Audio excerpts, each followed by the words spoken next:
Hello, আসসালামু আলাইকুম।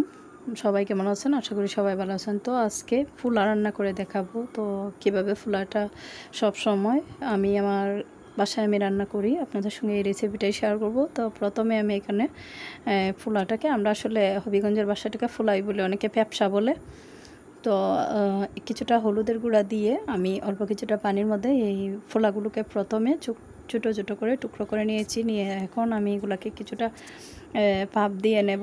তো নেওয়ার পরে পুরো রান্নাটা দেখাবো। তো এই তো ভাপ দেওয়া হয়ে গেছে। এখন আমি একটা ফ্রাই প্যান নিয়ে নিলাম। নিয়ে এখানে পর্যাপ্ত পরিমাণ আমি কিছুটা পরিমাণ মতো পেঁয়াজ দিয়ে দিলাম। আর পেঁয়াজটাকে বেশিক্ষণ বাছতে হবে না, কিছুটা কাঁচা গন্ধ চলে যাওয়ার পরে একে একে এর মধ্যে প্রত্যেকটা উপকরণ আমি দিয়ে দেব।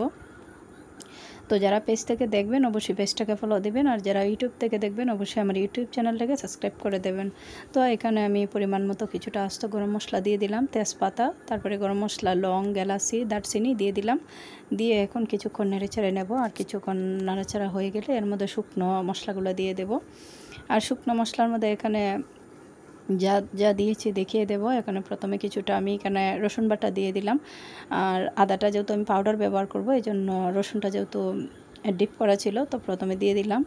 তো এখানে আদা পাউডার, জিরা পাউডার, তারপরে মরিচ পাউডার, হলুদ পাউডার সব কিছু সুন্দর করে দিয়ে, আর পরিমাণটা তেমন একটা বেশি ছিল না। তো আমি যতটুকু পরিমাণে তৈরি করছি তো ততটুকু পরিমাণে আমি এখানে মশলা ব্যবহার করেছি। আপনারা বেশি করে বানাতে চাইলে বেশি করে দিয়ে দেবেন।